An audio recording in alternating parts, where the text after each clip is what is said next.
दरम्यान सोनम वांगचुक यांना पोलिसांनी उचलून नेल्यानंतर आता कॉक्रोच जनता पार्टीचे संस्थापक अभिजित दिपके यांनी त्या ठिकाणी बसून उपोषणाला सुरुवात केलेली आहे। त्यांच्या उपोषणाचा आजचा दुसरा दिवस आहे।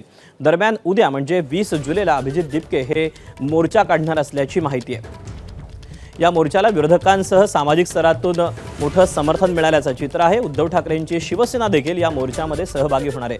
उद्यापासून संसदेच्या पावसाळी अधिवेशनाला सुरुवात होती, त्यामुळे दिपकेंच्या मोर्चामुळे राजधानी दिल्लीचं वातावरण आता चांगलंच तापणार आहे। नीट परीक्षेतील घोळा प्रकरणी केंद्रीय शिक्षण मंत्री धर्मेंद्र प्रधान यांनी राजीनामा देण्याची मागणी कॉक्रोच जनता पार्टीनं गेल्या अनेक दिवसांपासून लावून धरली आहे।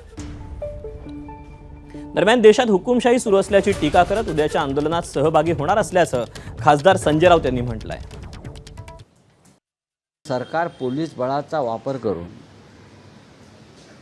वांगचुक यांना अटक करते आणि त्यानंतर दुसरे जे तरुण कार्यकर्ते आहेत अभिजित दिपके त्यांच्यावरती लाठी हल्ला करून त्यांना जखमी करते आणि भाजपच्या कार्यकर्त्यांना त्यांच्यावरती शाई फेकण्यासाठी प्रवृत्त करते।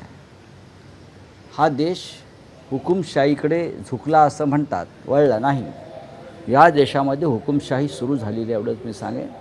पण उद्या पार्लमेंट सुरू होत आहे आणि पार्लमेंटमध्ये हा विषय येईल। उद्या एक दिल्लीमध्ये मोर्चा आहे, आंदोलन आहे, त्याच्यामध्ये आम्ही सगळे सहभागी आहोत।